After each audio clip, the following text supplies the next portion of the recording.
research fellow. She's a postdoctoral student fellow at the Center of Criminology. She has a bachelor's in politics and economics, a master's from UCT in international relations, and another master's from the University of Cambridge in criminology, and a PhD from criminology. I almost forgot that. A PhD dissertation involves the collection of official South African police murder statistics over the longest possible time frame from 1911 and at the lowest possible level of aggregation, and combining these successive rounds of census data using geographic information system technology. It's conducted crime statistic analysis for a wide range of audiences, including the local neighborhood watchers, the Urban Safety Reference Group of the South African Cities Network, the Economist, and the United Nations Office for Drugs and Crime. She co-authored a book for a popular audience called A Citizen's Guide to Crime Trends in South Africa, and teaches both undergraduate and postgraduate students at UCT about how to make critical use of quantitative data on crime and victimization. So, Anine, good luck with your talk. I think we're all looking forward to it. And on my right, we have Major General Sekhukhune, who's the component head crime register of the South African Police Service. He's responsible for the production, analysis, and dissemination of the police recorded crime statistics. He joined the SAPS in 2015 from Statistics South Africa, where he was managing the section Statistical Measurement Standards and Capacity Assessment in the National Statistics System Division. In this role, he led a team that developed the South African Statistical Quality Assessment Framework, a framework which is currently used by the Statistician General to assess and certify any statistics as official statistics, a feat that was achieved by the South African Police Service. General Sekhukhune has worked across several government departments, their statistical production, and this includes, but not limited to, the Department of Health, where he spearheaded with the development of the District Health Information System Data Quality Policy, Department of Education, the Department of Correctional Service, and the Department of Environmental Affairs, amongst others. General Sekhukhune studied statistics up to master's level at the Makerere University in Kampala, and has completed the postgraduate diploma in monitoring and evaluation from the University of Stellenbosch, cum laude. So with that introduction, and I'm not sure if the power is on, but I think we can proceed. So firstly, I want to welcome everybody to this seminar. We look forward to the contributions from the speakers at the seminar, and we're going to encourage you to participate in it. I want to recognize your delegation that you brought with you, General, Brigadier Manamela and Brigadier Swart from the provincial offices, and then also General Reddy, the Police Ombudsman in the Western Cape. Welcome, and everybody else. I see the head of the Department of Public Law is here, so you have to be careful what you say. I want to, with that, invite Dr. Kriegler to proceed with their talk. Thank you very much. Okay. So thank you very much, everyone, for being here. It is such an honor. Especially thank you to the Major General and his team. I really hope this will be the beginning of more engagements on these and other topics. So I want to say that I speak today from 3 starting points. The first is that this work is based on my research over the last couple of years, although certainly not as long as some people in this room and the online room have been working on these issues. But yeah, I think these are potentially useful insights from the research I've been doing. The second thing is that I speak as South African, as a person who lives here. And it happens a lot when people in my kind of position speak about issues like crime, that people say, you don't actually understand the reality on the ground, you live in an ivory tower, you're out of touch. And there is truth to that. But at the same time, I live here, I also experience the effects of crime and fear of crime on a daily basis. So I have a vested interest in trying to make the most of safety in this country. And then the third starting point for my presentation is that what I'm giving is a little bit of a provocation, because I think that that is the appropriate role for people in my kind of position to say things that may be a little bit bold, to push the conversation away from stagnation.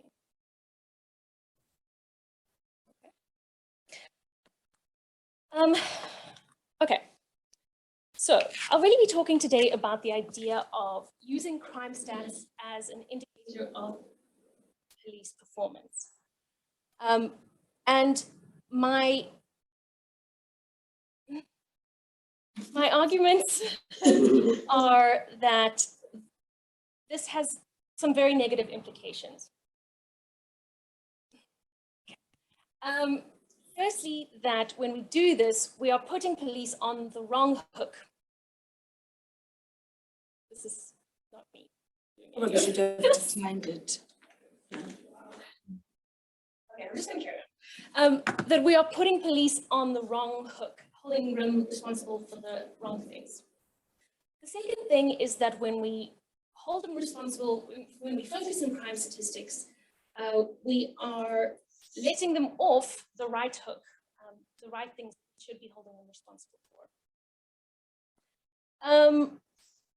Third, when we do that, it has a serious... I'm not sure what's going on here. Sorry, I think Someone else is. someone else is fighting me. Yes.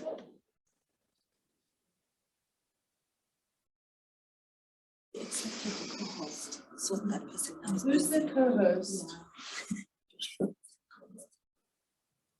Can you just go in? Yeah. Okay. It has a serious backfire effect when we use crime stats in this way. And fourth, it means that we miss the real opportunity of what those statistics can tell us. And then at the end, I am going to give just a couple of examples from the crime stats that demonstrate this point of mine.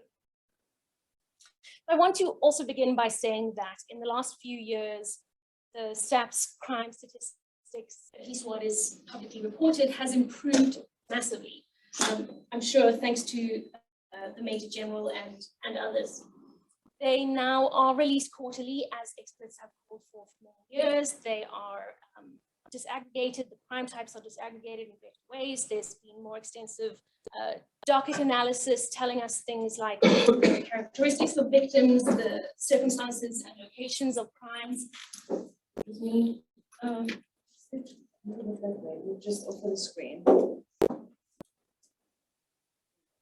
And then there's this thing about the quarterly release, which is fantastic, and unfortunately for the police has rather backfired in some ways.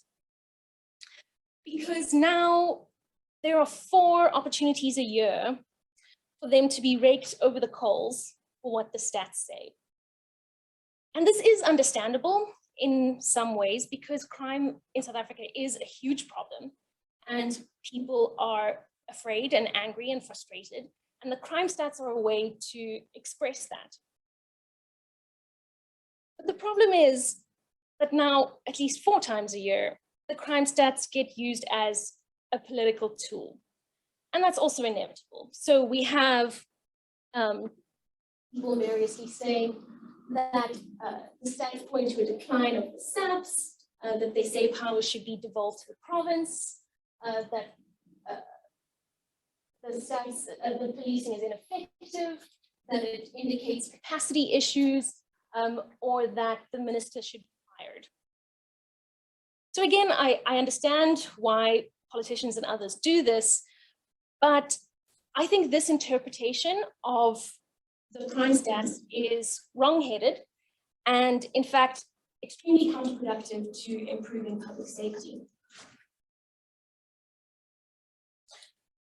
Because the first major reason we should not be using crime stats as an indicator of police performance is that it puts them on the wrong hook. It is based on a misunderstanding of what the police can actually do about crime levels. And really the key question is, can police reduce crime levels? I would say in at least 3 ways we need to say no. Firstly, that the overall scale of how much crime happens in a society and really large long-term trends are almost entirely beyond police control.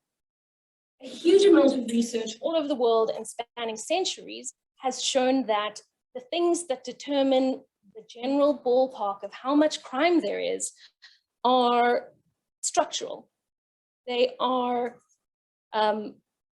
levels of trust in the state, yes, in different state institutions, but also political stability, economic development, inequality, and really deep cultural values about how we should treat each other. This is hard to wrap our heads around because the idea that the police can really reduce crime levels, can prevent crime, makes sense. It's instinctive. We know about rational choice theory or deterrence theory, and the idea that criminals are making more or less rational choices based on their perceived likelihood of getting caught by the police. But it turns out that there are so many other much more powerful factors involved in how much crime happens. So that's the overall long-term trend and scale. Then on the short to medium term, there is fluctuation in crime levels all the time for reasons that have absolutely nothing to do with policing. As there are many examples of this, but I think the best one is that in the space of one single month, between March and April 2020, murder figures nationally fell by 43%. 1 month to another month. That was not the police. That was obviously lockdown. So they're also not in control of short to medium term fluctuations. And the third thing is that arguably most of the things that police can do have no proven impact on crime at all. The things that we call on them to do when we are frustrated, we say more patrols, faster response times, what else? More resources. The evidence that those things actually reduce crime is sketchy at best, or at least that those things can reliably do so in our kind of context. So part of the reason for that is because impact evaluation is actually much more difficult than most people realize. This is why we are in need of movements like evidence-based policing, because it's really hard to work against our biases in our mind, because our minds are wired to look for cause and effect, and we want to connect one thing with another thing. We also have to work against our egos, which always give us the impression that our actions are the things that make the difference to outcomes. But in fact, there are always so many other variables involved, other things changing at the same time. And there's so much randomness, more randomness in these things than we can really understand. So impact evaluation is hard, and it's one of the reasons that I think I would love for SAPS to do much more partnership with researchers like myself, because this kind of thing is our specialization, trying to identify cause and effect. However, the crime stats are vitally important to the police. They are an essential management information tool that should guide resource, strategic, and operational planning. And it may be that they're not doing that to the extent that they should. That those are some of the arguments about resource distribution between different stations. But that's the point of this information. So to go back to the COVID example, it's similar to how the test positivity rates were useful to the Department of Health. They needed that information very quickly for their planning purposes, but it wasn't an indicator of whether they were doing a good job or not, except in quite an indirect way. So at this point, you might be thinking that I am trying to get myself recruited to the SAPS Public Relations Department, but the truth is far from it. Because one of the most important reasons I think we need to stop raking them over the coals for these statistics is because we need to start raking them over the coals much more on different statistics. These are some of the indicators on which I think the police do need to be held much more responsible. It is utterly unacceptable that cases should be delayed or dismissed because a docket is not where it should be or in the state that it should be. That just cannot happen. It should be grounds for dismissal, instant dismissal for a docket to go missing due to negligence or corruption or whatever it is. That is a core role that the police need to be doing. Docket management. Then evidence management. When exhibits are lost or mismanaged, when forensic collections are messed up and there are major backlogs in forensics, that is a betrayal of victims of crime. Similarly, when cases just back up, nothing ever happens on them, there's no communication with victims, that is directly contrary to what the police are supposed to do. Even worse is when the police themselves contribute to the problem and become criminals themselves. Firearm losses. When police firearms make it into the hands of people who use them for crime, we know that has happened on a massive scale, and that we need quarterly reports about what's happening about that and what's being done about it. Then, of course, when police fuel violence through their own active reproduction. Sorry. We are the only people that can see the slides.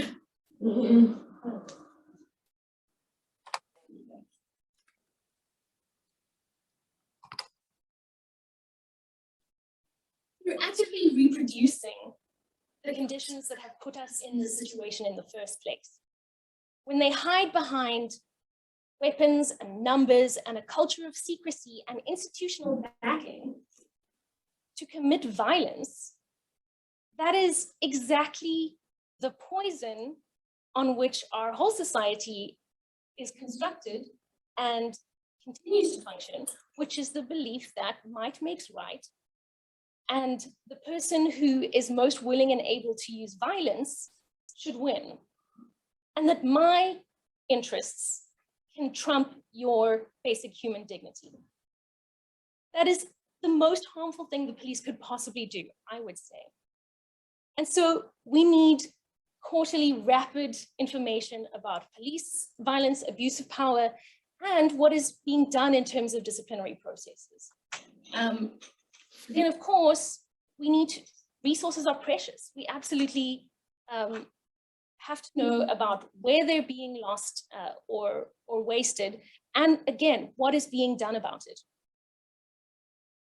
And finally, and possibly most importantly, we have to know about customer satisfaction. The actual victims of crime who go into a police station when they've just had one of the most horrifying experiences of their life.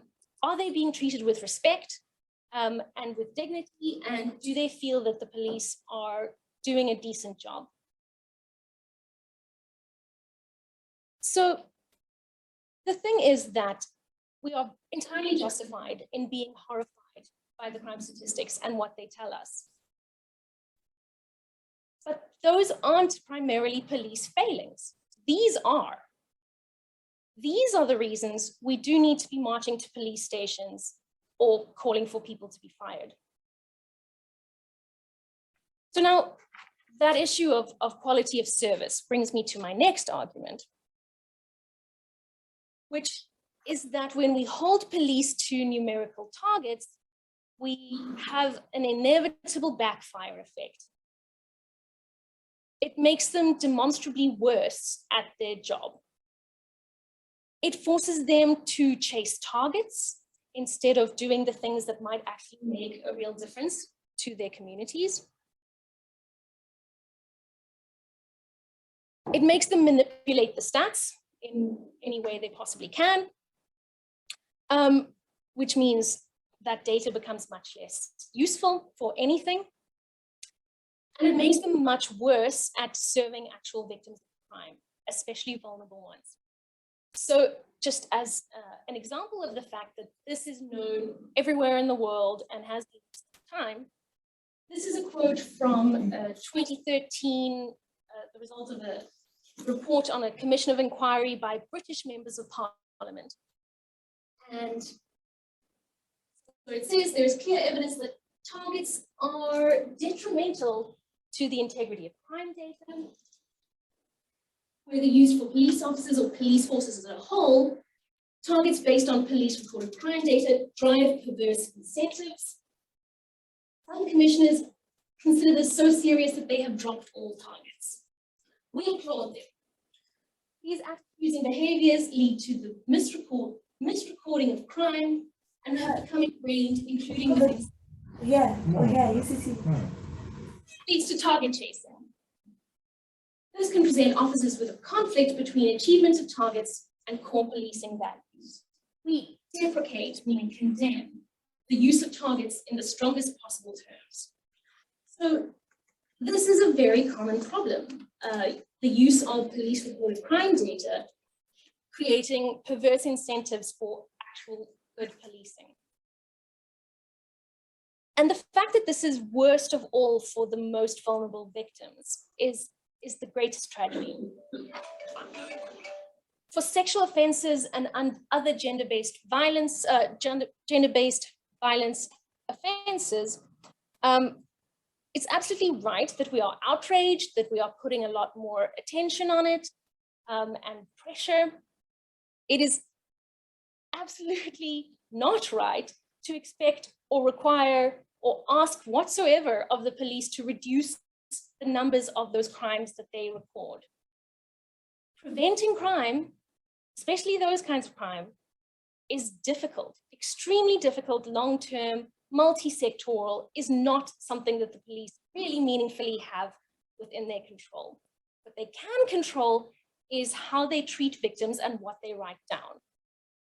So the more we care about a particular crime type, the more pressure we put on the police to reduce that crime type, the worse we are making it for the victims who experience those crimes.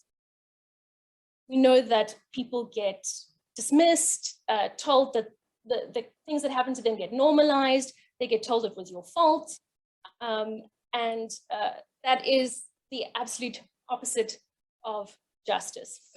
So we absolutely need to get it immediately and very clearly out of our heads that we want the police to reduce the number of whatever crime they record, especially for things with very variable reporting. Because when we do that, we are actively making things worse. So I've given you 3 reasons so far why we should not use crime statistics as a police performance indicator. Firstly, it doesn't tell us anything useful about the police, actually. Secondly, it distracts us from the things that do tell us useful things about the police. Third, that it makes policing worse. And my final argument on this is that using the stats in this way means we waste their real value.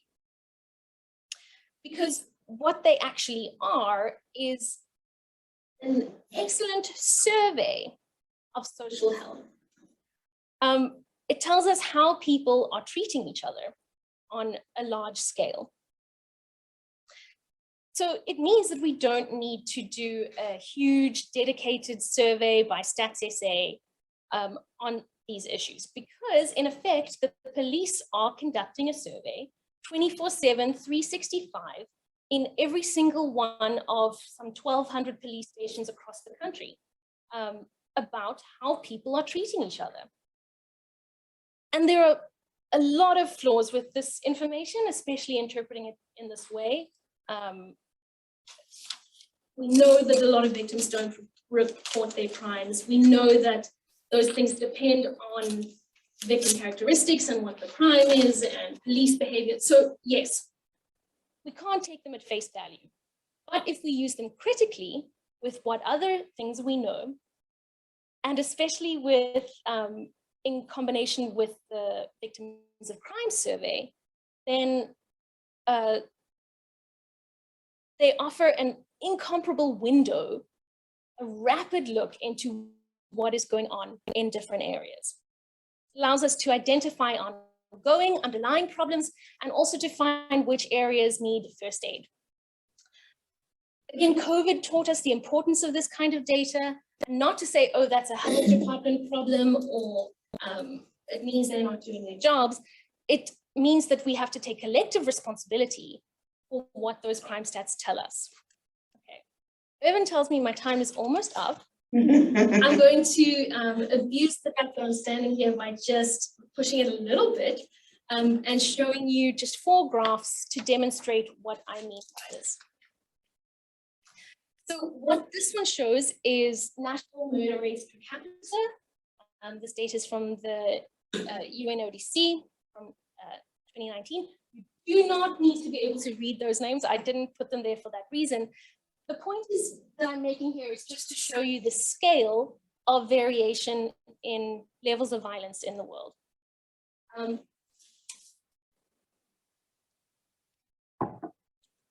Here is 10 per 100,000, that light line. 80% of countries have murder rates per capita, so adjusting for population size, below 10 per 100,000. That's the vast majority of the world. Then by convention, people say that 20 makes you a high murder rate country. There's a couple in that 10 to 20 range. 30 and above makes you a very high murder rate country. And at the moment, I removed the small island nation states because it muddies this a little bit, but there are only actually 6 of us above the 30 per 100,000 level. At 36 per 100,000, we are, in the top 4 or 5 in terms of levels of violence in the world. Generally between us, Jamaica, Honduras, and El Salvador. And the point of this is the scale. This is not a small problem. We are one of the most violent places in the world. We are more than 6 times the global average, and higher than almost every single other country in the world. The kind of intervention we need to deal with this has to be vast and systemic. Okay, then, if we look at the trend in South Africa's murder rate on a national level from 1911, we could spend a whole seminar on this, but I will be very brief and say 2 important observations from this. First is we haven't been below that 10 per 100,000 line since about the 20s. We crossed over into a high murder rate country in the 50s, and we became a very high murder rate country in the 60s. Then we had, the struggle and various other things going on, but really we've been a very high murder rate country for 60 years. It's new, this is chronic, it's deeply structural. This has nothing to do with our current Minister of Police or what else. The fact that we are a very high violence country is deep in the bones of our society. I would say maybe not by chance, that's when forced removals happened. The other thing this graph shows is that something very different has been happening in the last 10 years. Having decreased until the year 2011, the murder rate has been going up a great deal since 2012. And we don't know why. We haven't done the research or the studies to actually understand that. The point here is there are at least 2 important things that this understanding of the crime stats teach us. We cannot just focus on the structural issues. It's one thing to say, yes, historical issues, but then we have no idea what's going on here. And we can't just focus on this either, saying, the murder rate's gone up 3% in the last year or whatever. because it ignores the fact that we've been here for 60 years. We have to take account of both of these things at the same time. Okay, much more briefly. We obviously have to dig deeper into these stats, deeper than the national level. So you can see here in Cape Town, the monthly murder figures from April 2016 to March 2022. Lots to say about it. I'm just going to point out, gradual upward trend, a lot of fluctuation, generally peaks in December and June.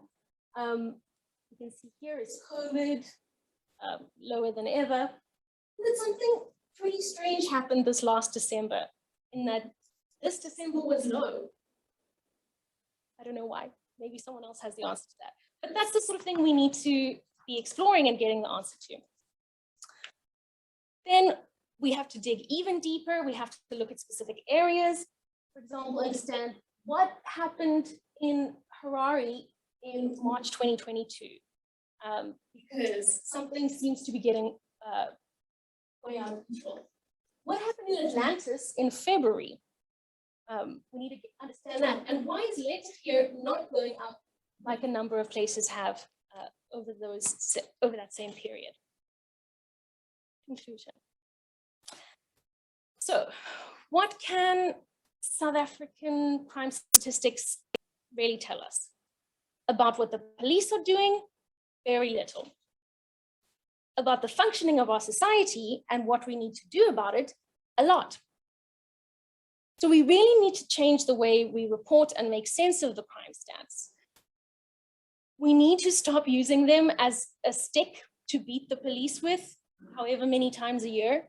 It is not reasonable, it is not within their control, and it's just not useful. It makes them worse at their job, and it neglects the knowledge that they should be using this as a management tool. Then we need to start using the right indicators, the things that are actually under their control, and particularly things that have a bearing on the quality of service they deliver to victims. Third, we need to stop wasting this information. It is a tool, an incredibly valuable tool, to help us identify evolving and underlying problems at various levels. But the point is, it will require an integrated society-level, multi-sectoral response. It's not really about the police. And finally, I think the broader message is, just as the crime stats are not about the police, I don't really think crime is that much about the police, and certainly not solving it. We need to look elsewhere for the solutions to these problems.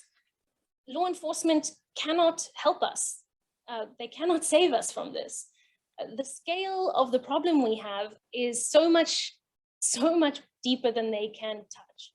And if we don't deal with those structural issues, we are just rearranging deck chairs on the Titanic, fiddling at the margins when that's not really the point.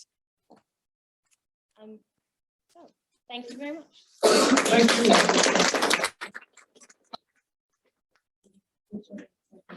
Thank you very much for that thoughtful and provocative presentation. I think quite a lot of information that have come out here. A different way of thinking about the crime statistics. I think you've put it squarely on the agenda, and with that we'll move over to General Sekhukhune to share his thoughts with us. If I may ask you, General Sekhukhune, if you can stand behind the podium just so that our cameras can capture you. That doesn't mean you're captured. Thank you. To our online audience, thank you for bearing with us with the technical problems that we faced with the electricity, but we're back now. Thanks. Go ahead, General. All yours. Thank you, everybody, and thanks for the people that are online.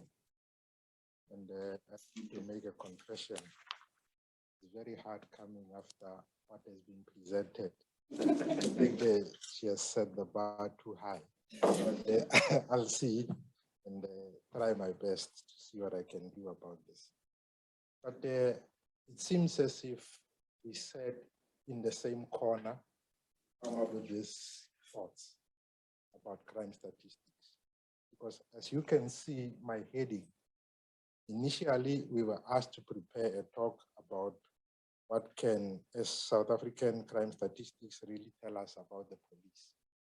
And I deliberately stretched that out and put in the society because, like she said, it has never been about the police. It is a mirror reflection of the society on us. It is who and how we handle issues amongst ourselves. So, like she said, I agree with her 100% that there are other measures that can be used to measure the performance of the police, but crime is not the only measure that we can use. I will, of course, coming from the SAPS, start with the matters that have been reported. I focused specifically on the rapes and the murders, and I want to highlight certain aspects of where these murders are happening, where these rapes are happening, and what are the causative factors for these types of crimes. Then we will look into the routine activities theory, which dictates to us that for crime to happen, you need 3 levels or 3 sides of a triangle to converge. Motivated offender, a place with lack of guardianship, and a potential victim who's not aware of his surroundings. Now, when all those 3 things converge together, then automatically happens the opportunity for crime to happen. But mostly, we will focus on who are the guardians of these places that contributes to the crime. And my understanding is there's never been about this. I won't go into the details in terms of the outline, but let me start with the crime statistics that have been reported. Yes, like she indicated, I think when you take the numbers and the rates, etc., we are one of the highest murder countries in the world, etc. We are amongst those, because you can see that in the pre-COVID years, in 2016-17, we were in the 19,000 or so. 2017-18, we moved to 20,000. It's like every year we added 1,000 on our murders, except in the year where we had COVID, which is 2020-2021, where we reduced by almost 1,353. But I stopped at 2021-2022 specifically for the fact that the 2021-2022 annual report has been tabled in Parliament, which includes the figures for the current financial year. And just because that the minister has not yet openly went out and released them to the public, I thought I do not necessarily need to take career meeting. But they are already in the public domain. So for me, I think it's sufficient that I stop at this point in time. But what you can also see from what Anine presented, you have this zigzag movement, the fluctuations. It's like the tooth of a saw, up, down, up, down, up, down. And those variations, honestly, you cannot necessarily attribute them to any specific issue, except for the COVID-19 situations that we had seen. But over the quarters, we see that fluctuations.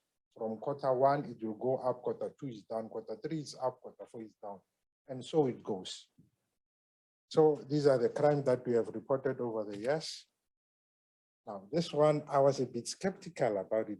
When you stand in front of the people and tell them that the murder rate has gone up, the first answer or the question you get, or the stats are not reliable. When the crime is going down, the stats are not reliable. The police are not recording. The people have lost faith in the police. And when it goes up, the police are not working. You're always between a rock and a hard place. If it goes up, you can't run these numbers. If it goes up, fire the Minister of Police. So, but be that as it may, I'm a statistician. I'm only guided by what is put in front of me, and I talk to the numbers. And in most cases, I try and avoid to have taste buds. I don't say a very big decrease, a very large decrease, or what have you. I give you the numbers. It's for the policymakers to decide whether the increase is big or the increase is small. I just give the numbers as they are.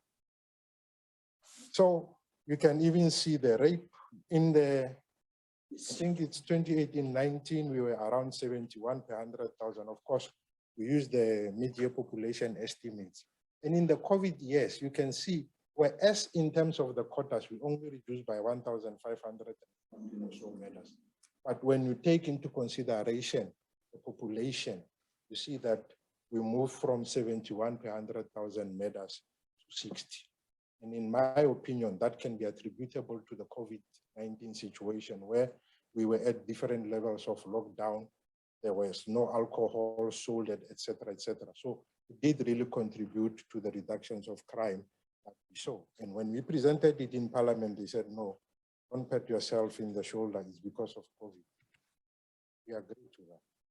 Now, this is the slide that we want to talk about in terms of the causative factors, the quota for murder across the provinces. You can see that most of the murders were attributable to arguments, misunderstanding, road rage, and provocations. This is how we are indoctrinated as a society. We have a tendency to resolve our disagreements through guns, knives, etc., etc. The second one was retaliation, revenge, or punishment. Then the third was either mob justice or vigilantism, robberies, gang-related, tax-related. And we've put these and showed in which province are they most prevalent, less prevalent, etc. So in essence, what we are saying is that you don't need to have a blanket approach in terms of forming specialized units. For instance, if you look at the gang-related matters, you have 161 happening in the Western Cape. You don't need to go and establish an anti-gang unit across all the 9 provinces. You identify where the problems are. 161 is the Western Cape, the bit in the Eastern Cape. So the size of the unit that we establish in Western Cape, of course, should be more than what we establish in the Eastern Cape. And maybe you don't even need them in Limpopo because for now it's only 1. So you also look at the taxi-related matters. You can see that Gauteng, the Western Cape, KZN, and Eastern Cape. So when you establish those taxi specialized units, those are the areas that you focus on.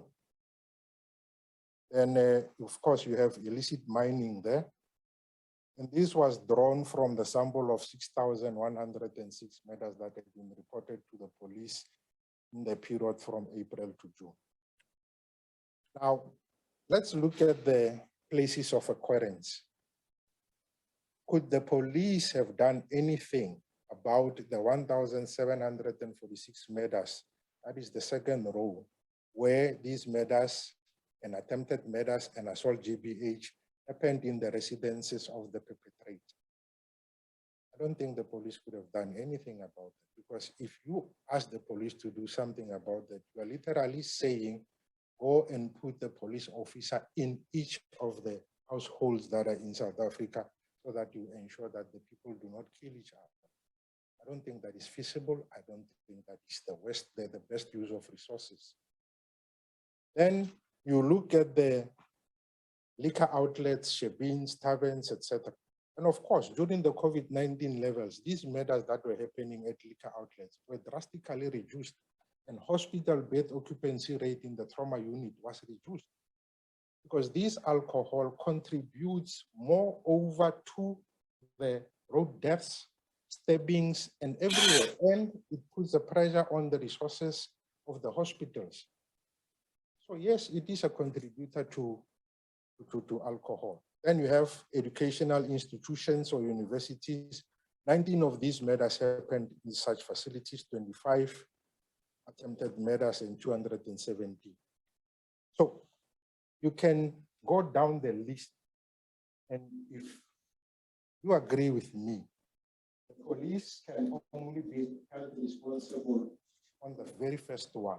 Public places, street, open recreation, etc. But it's not only the police who should be held responsible for that. Then look at your rapes. Again, where are they mostly happening? The residence of the perpetrator, including victims of the residents known by the victim, etc. 3,780 rapes. Then you have those that are happening at educational institutions, hotels, liquor outlets, etc. Now, having put into context where the murders and the rapes are happening, we now come to the routine activities theory.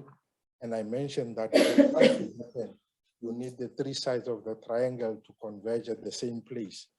You need a motivated offender, which is a person who has the propensity or inclination to offend. And most traditional theories only explain why some people are motivated to offend without examining the element of criminal opportunity. You need a suitable target. In most cases, or in some instances, you find that it's the women who, or the men who fight at the shebeen, induced by alcohol, their memories or their levels of judgment is not straight. They try to solve everything with a gun or a bottle or whatever they can use. Then these places or these murders happen at a place where there is absence of guardian. And it is expected that the police are supposed to be the guardians of all these places, which is not possible. A guardian can be a friend, a family, security personnel, dogs. A person can be a guardian of his or her own person or property. And the absence of the guardians may allow the crime, or the presence of the guardians may prevent the crime. Now, we look at the contributing factors and look at who are the capable guardians of these facilities. One of the factors that contribute to crime is the lack of the facilities within informal settlement, whereby the children go to school, they have nothing to come back to, they have no recreational facilities, deplorable state of existing facilities, that is lack of maintenance, lack of youth development programs, and who are the guardians or the capable departments responsible for ensuring that these kids have some recreational activities to do after school? The Department of Social Development, Sports, Arts and Culture, municipalities, and the Department of Public Works. Then we have seen recently in Krugersdorp the issues of zamazamas fueled by illegal mining, where mostly of these illegal miners come from. So, contributing factor, weak border control and management. Who's responsible for this? Department of Home Affairs, Defense, Revenues, etc. Lack of integrated town planning. Malls get built without informing the police. You wake up today, there's a mall there. Then the taxi, what do you call it? Taxi rank will fall. After the taxi rank, everybody's flocking there. But in the planning, did they inform the police that the mall is going to be built there? Start looking into possibilities of building a police station or at least a temporary facility there to try and control the flows. When the Mall of Africa was opened on day one, I think they stole over 800 cars or so in one day. Because it just happened, the one day it was not there, the next day it's there, then it's grand opening, cars were stolen. Massive. Then you look at, of course, I don't want to dwell on the low levels of economic growth. We know of all those things. Then one of the things is the ineffective offender rehabilitation.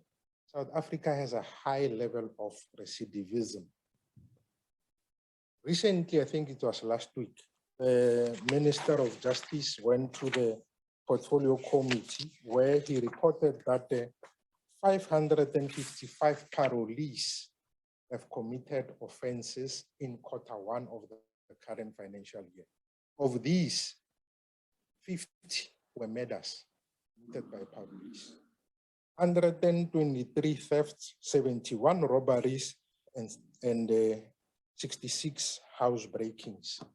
Now, the police put you in prison, the courts put you in prison, the Department of Correctional Services say you are inhabilitated, they release you, the cycle continues. And who gets blamed? Of course, the police. The issue of Enyobeni Tavern. People were asking, where were the police? Why didn't they respond? A 9-year-old gets killed at the dumping place. Where were the police? It's like the South African Police Service is they are like genies. They have a magic wand. Okay, bye-bye. I think I needed to get to the, okay, fine. I'm just trying to, try and, now what are we saying? We say that police should not be viewed as the sole responsibility of the police, but other role players include government, community, business, civil society organizations. And then policing can be conducted through the following ways, where the sole responsibility of the police in many instances will be offender apprehension, suspect orientation, patrol surveillance, using informants, and silent alarms. Then other prevention method is target hardening, where you put visible warning signs, visible alarms, community information sharing and invisos, and acting on protection order violators. Because in some instances, when a woman goes and does a protection order, they first incarcerate the offender so that he knows what is happening in prison. By the time they release him, he doesn't even want to go back there. He knows that if I touch this woman, I'm going to meet those guys that I met there for a week, and I don't want to spend the next 5 years with them. So it's one of the things. Opportunity suppression, you can look at neighborhood watches, fixed patrol, fixed post patrol, informers, intelligence, and technology. Now, what are the undesirable consequences of using crime statistics as a measure of performance, of police performance?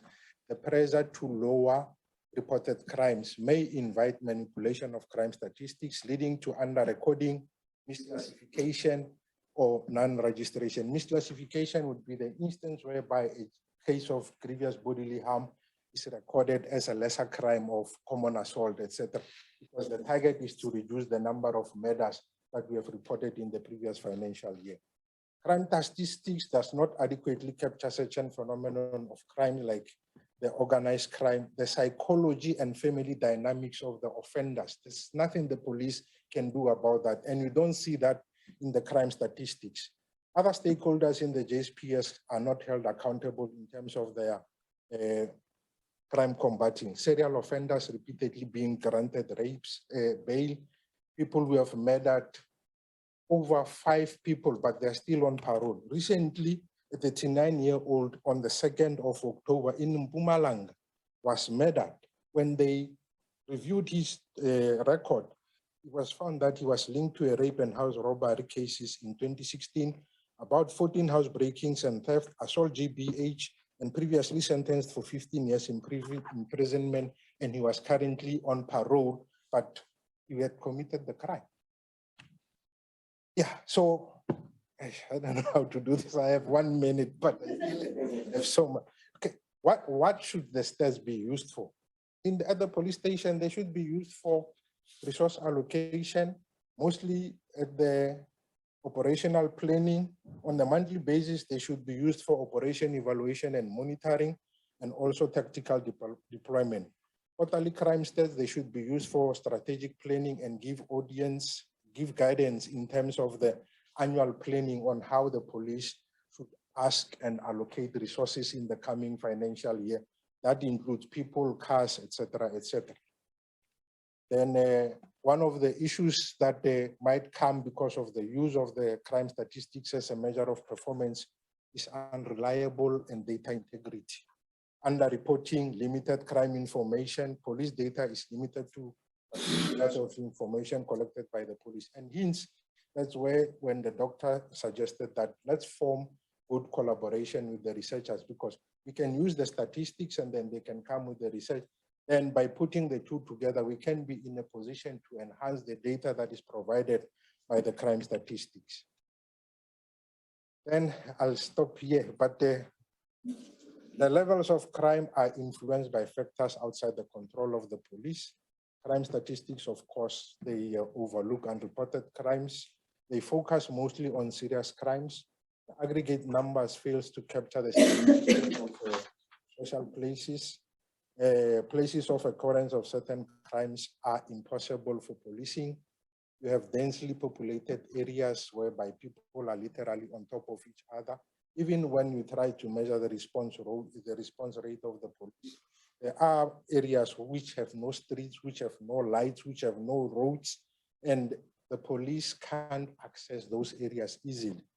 The courts, correctional service are not properly reflected on the crime statistics. Hence, you find issues whereby the CDVists go or parolees go and commit the crimes, perpetuating and repeating the same cycle of violence over and over again.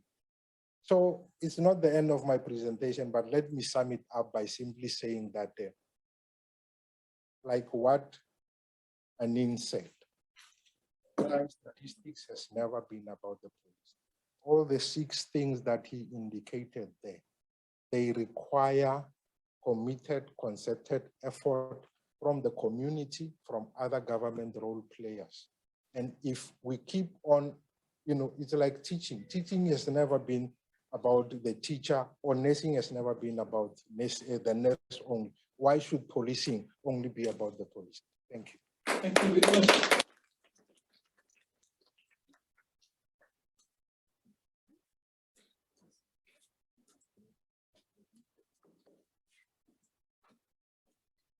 Thank you very much, Sekhukhune.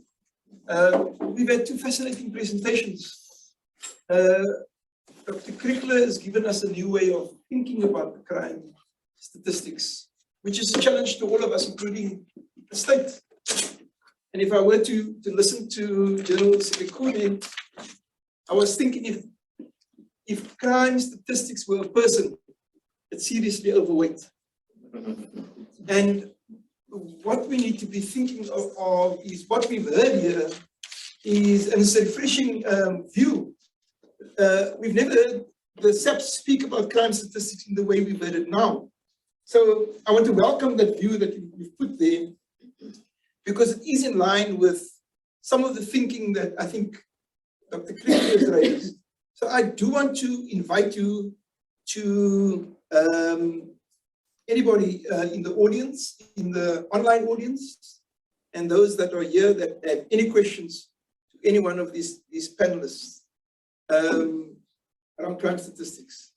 Pia, I see your hand, so we'll go with you. And just indicate to your question is being posed. So, also introduce yourself. Okay, so I'm not a criminologist, so I'm a constitutional lawyer. But I was interested, Anine, in what you said about the bigger picture, but especially the part about trust, that the lack of trust in the state or in the police is something that might be relevant. So it's a profound issue. And I'm wondering now, don't really know what the question is. It's maybe more of a comment, but you can comment on that. How does one even begin to address that lack of trust? And how do we see, can we use a different way of doing crime statistics, or implementing different measures for measuring how the police are doing? Will that work? Will that help to create more trust? Or is it really the whole state, and the police is just in a way a victim of the larger political problem? Right. Israel, I'll give you an opportunity, and then I'll come to you. Israel, go ahead. Thank you for the opportunity to ask the question. I don't know the name of the general, but I found your General Sekhukhune. Yes, General Sekhukhune. I found your presentation to be interesting, as well as I was like, okay, so this is what the police think about crime statistics and how they also view and perceive themselves in relation to crime, right? And then, so my question is, knowing what we already know and what you've presented about crime, whether it's rape and murder and so on, and you've presented an interesting theory, a situation of crime prevention, right? And I don't want to say that you shifted the blame to the different government departments to say that they're the ones that are supposed to be doing that aspect of policing or looking after, our spaces. So the question becomes, to what extent then does the South African Police Service become an active partner in ensuring that all those departments that you said, that you shifted the blame to, you become part and parcel of the process of ensuring that you're able to actively engage in this situation of crime prevention?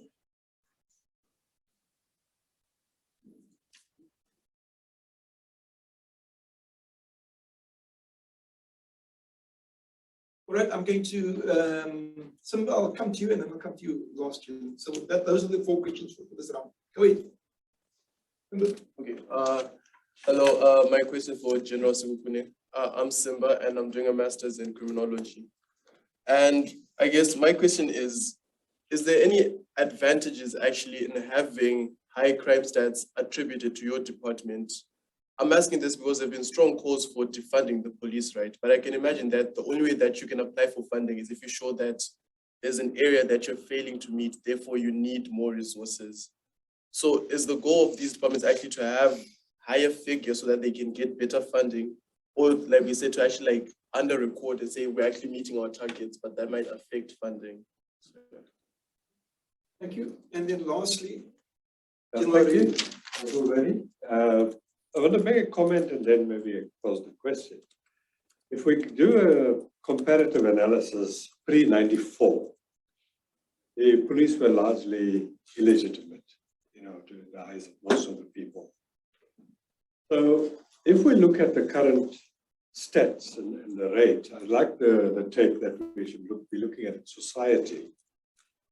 Have we done, or has our research indicated, what can be a sort of root cause of this level of intolerance and violence? Where small things, road rage, someone cuts in front of you, you want to kill the person, Has there anything been done relating to that? Is it part of our past? Is it something that we could look at to change the whole of society in relation to this level of violence? thank you for that question, General. Let me go to General Sekhukhune first, and then we'll come to Dr. Kriegler.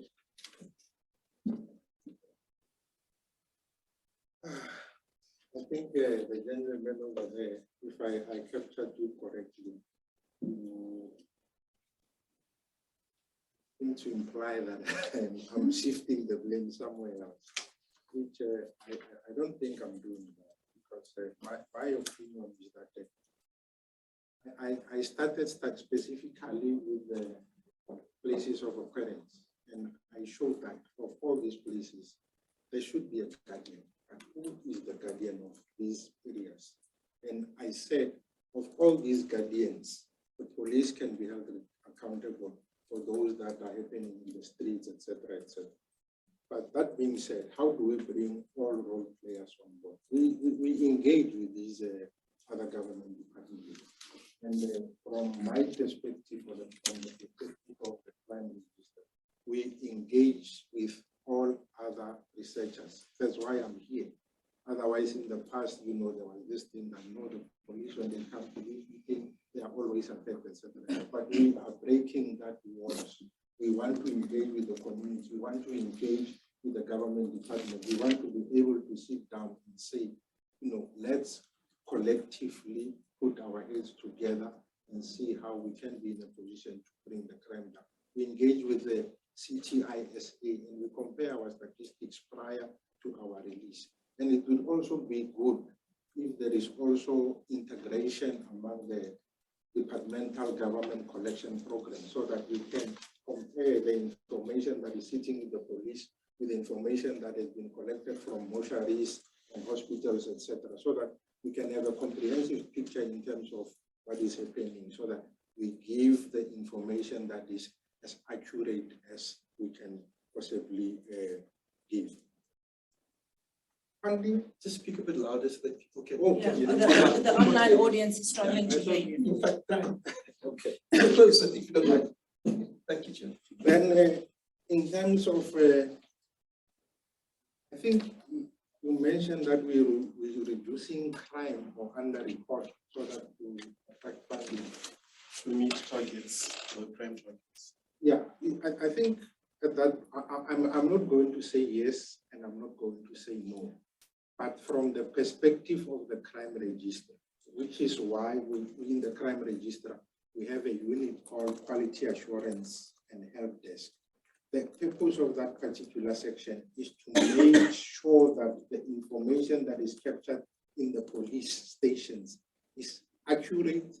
If there are cases of underreporting, undercounting, and all those things, we go and inform them that instead of 2 murders, there were actually 3 bodies that were killed. We rectify and make changes and make sure that we capture the information as correctly as possible. And the reason why we want to make sure that the information that is being recorded is as accurate as possible is because that you want to be sure that when you allocate resources, you allocate them adequately in line with the size of the problem.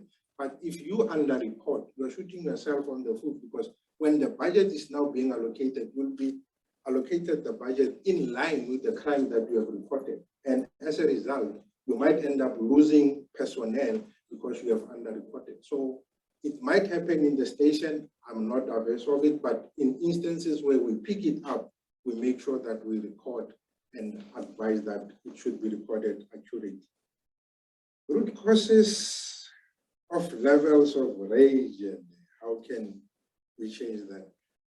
Yeah, I think that it will be difficult for a statistician to be able to answer that. I'm guided by numbers, and I think that's where the researchers would come in and advise us in terms of what could be the causative factors or the root causes of these crimes.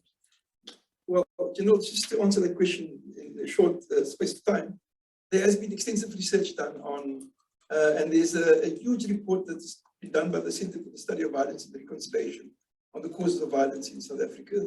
I think David Bruce was one of the authors of that report. But Anine, over to you. So I actually just want to start with a couple of things I want to respond to in the General's presentation.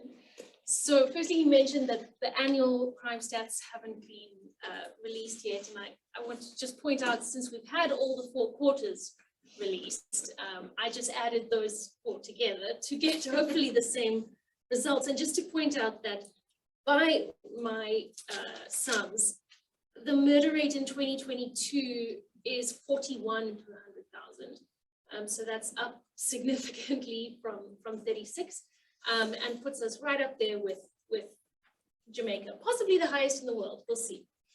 Then in terms of the places, firstly, in terms of the causative factors, what are the reasons people are doing this? I think it's worth pointing out that in that table, quite a lot were for vigilantism and mob justice. And I think that does reflect on the police, because it indicates how hopeless people are with the police being able to actually address incidents of crime. Then, in terms of preventing crime in private residences, yes, of course, we don't want a police state or police surveillance in every home, but that doesn't actually mean that the police can't have an impact on that, because firstly, solving previous cases that involve those parties potentially is really important, given stats on recidivism, and it's even worse, I'm sure, in terms of repeat offenders, those are things that SAPS could do to prevent crimes in homes. And even more importantly,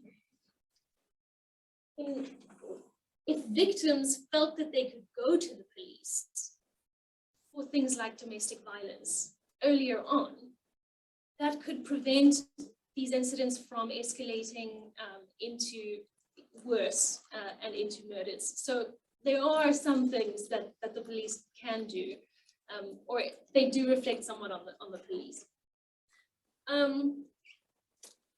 Then the question of how to build trust in the state. Well, I mean, that's the $1 billion question, of course, and it's very slow.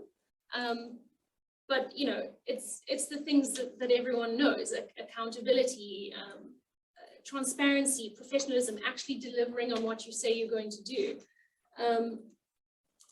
And I appreciate your point, which I hadn't thought of in that way, in terms of using alternative measures to help build that that trust. And absolutely, which, you know, actual focus on things like customer satisfaction, or the quality of policing as measured by people on in the stations. Yes, of course, focusing on that as an indicator and making a difference to that will make a difference. Similarly, if we do get the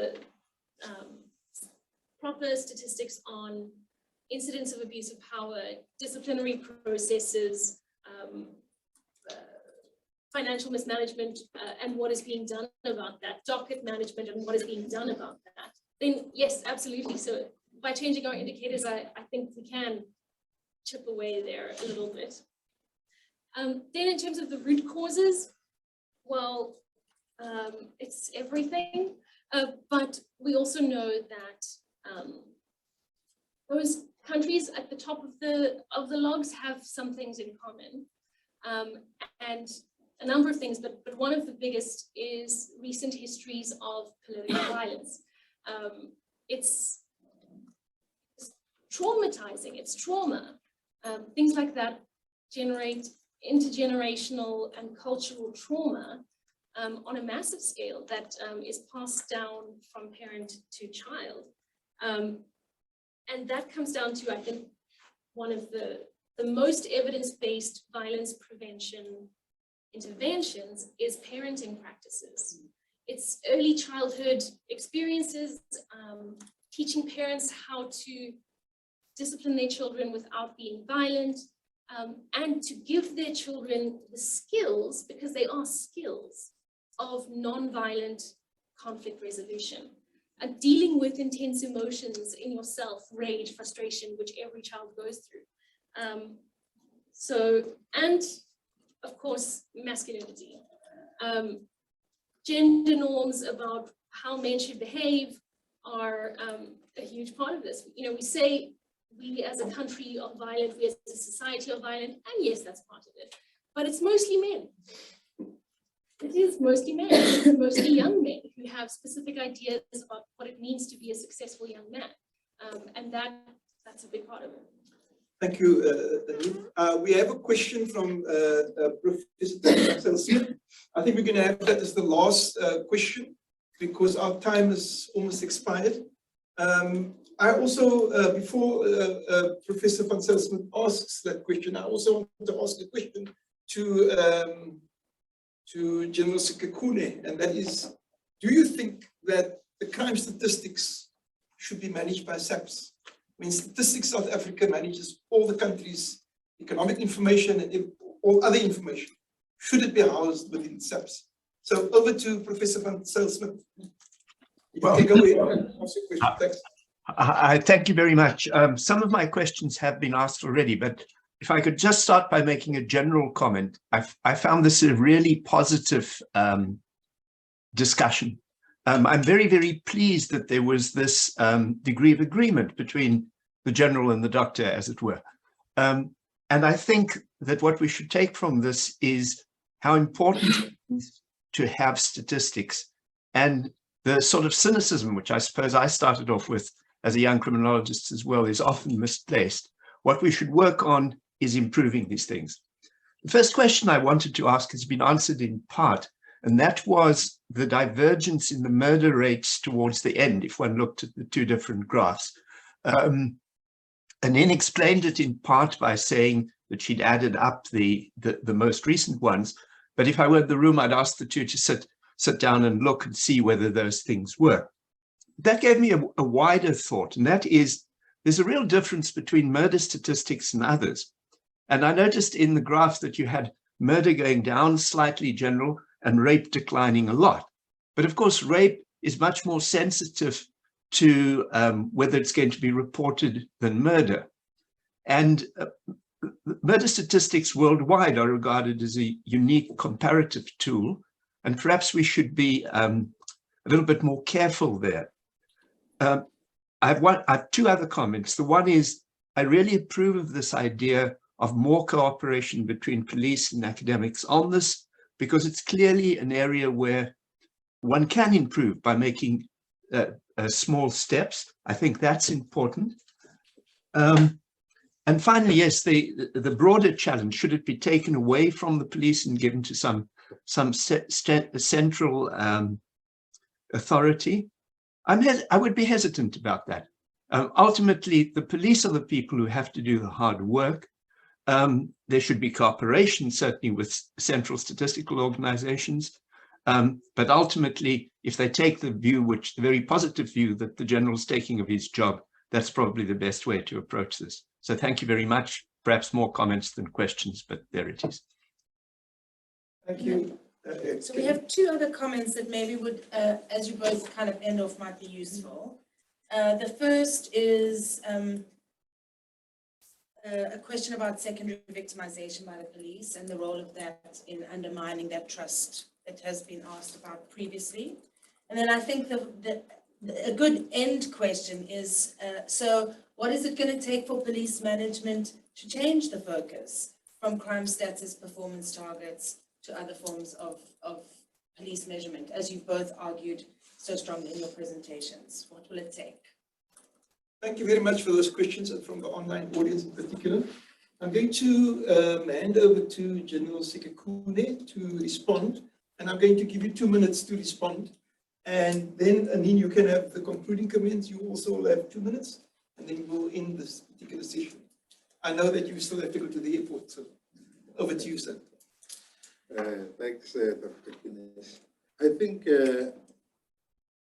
in my biography, we did mention that I worked at Status A under the section called National Statistics System Division.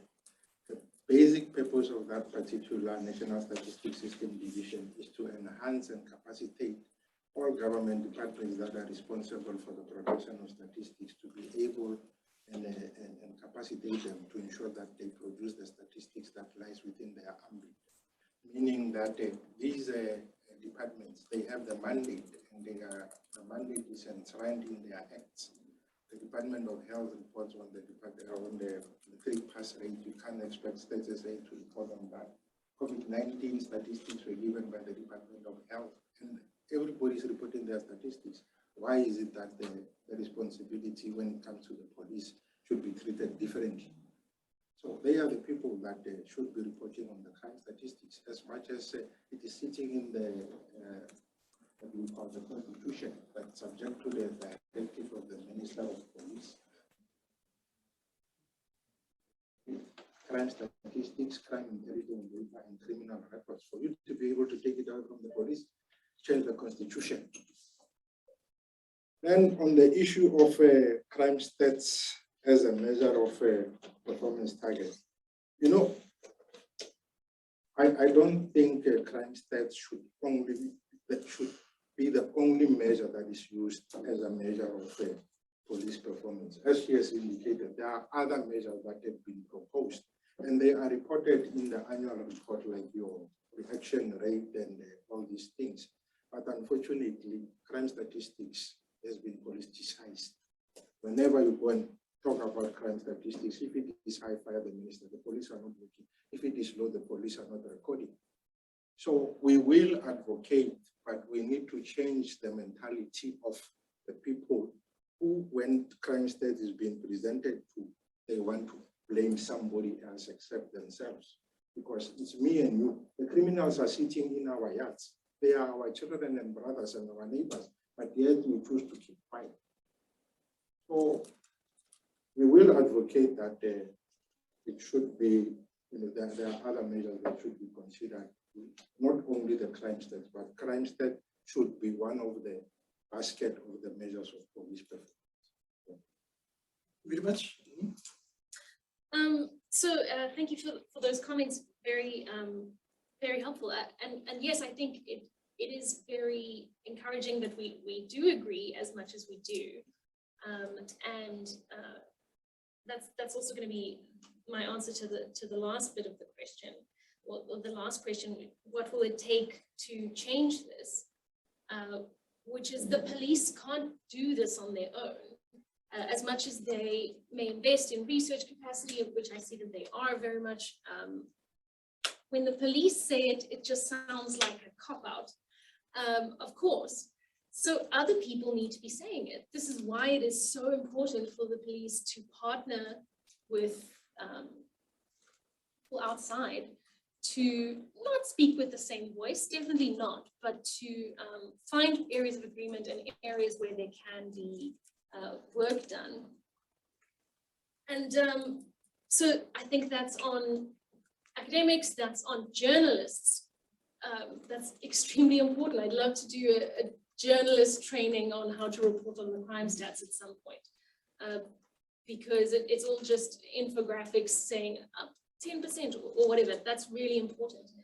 And I think what the police can do to help that is also themselves make less of a secret of the crime stats. You know, this thing that we can't tell you until it's been reported to Parliament. Okay, yes, but the idea that it is, you know, proprietary information in that way is not helpful. The fact that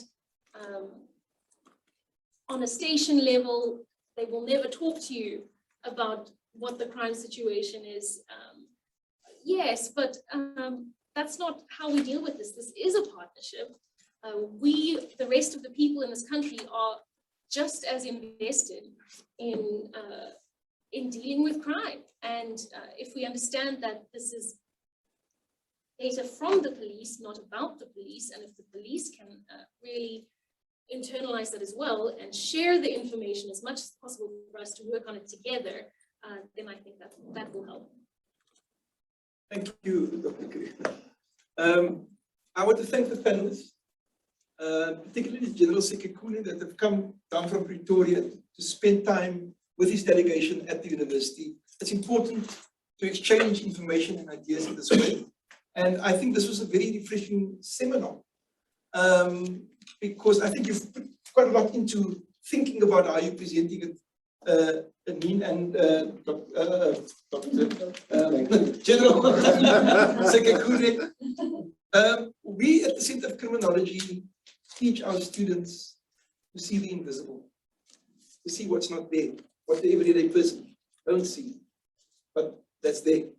And we don't answer the questions, we question the answers. And I think the fact that there is this refreshing presentation from SAPS in relation to how we see crime statistics, there's a synergy here that I think we can actually begin to work together and support one another in changing the issues around legitimacy of the SAPS, because that's fast eroding. That's the issue that Pierre had raised. Apartheid fell, it fell because the police were not able to support it any longer. And the legitimacy fell, of the police fell.